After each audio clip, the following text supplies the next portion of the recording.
Good morning, honorable judges. Let me take you on a journey from a quiet longhouse in the heart of Kapit to a shining stage far away where the world listened to the voice of Sarawak. This is the story of a girl named Liza, a brilliant student with a heart full of stories and a dream bigger than her village. Liza lived in a wooded longhouse by the river, surrounded by towering trees and the songs of birds. Her family didn't have much, but they had something truly special: togetherness. At night, when the stars sprinkled the sky and the cicadas sang, Liza would sit cross-legged next to her grandfather, Grandpa Sigan. Grandpa was full of tales of brave Iban warriors, of jungle spirits, and the wisdom of the forest. But most of all, he taught her to be proud of her roots. "Liza," he would say, "our culture is a treasure. You must carry it in your heart wherever you go." One Monday morning, Liza's teacher entered the classroom with exciting news. "There's an international essay competition," she said.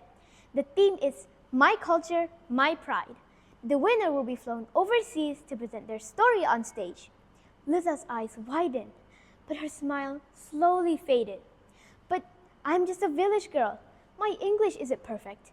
Why would they choose me?" That evening, she told Grandpa about the competition.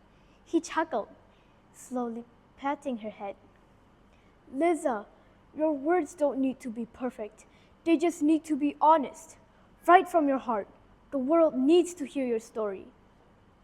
And so, with trembling hands but a determined heart, Liza began to write.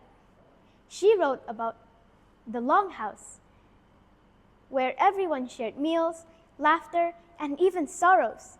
She described the Gawai festival with colorful beads and joyful dances, and the sweet taste of tua, though she only drank the rice milk. She spoke of how her people respect the rainforest, not just as land, but as a living teacher. And she ended her essay with powerful words. "I am from Kapit. I don't have tall buildings or fancy clothes, but I have stories, traditions, and a culture that makes me feel tall inside." Weeks passed, then one morning, Liza was called to the front of the class. "Congratulations, Liza," her teacher said with tears in her eyes. "You are the winner. You'll represent Malaysia in London." Liza gasped. She clutched the letter with shaking hands. Her classmates clapped. Her teacher smiled. But in Liza's mind, she heard Grandpa's voice. "See, girl, your words flew, just like I told you." In London, Liza stood on the grand stage, lights shining, crowd waiting. She wore her Iban traditional attire, proudly holding her script.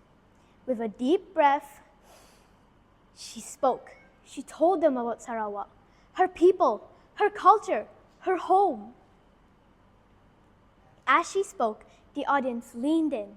When she finished, they stood up and clapped, not just for her English, not just for her bravery, but for the soul she carried with every word. When she returned to Kapit, she didn't come home with just a medal.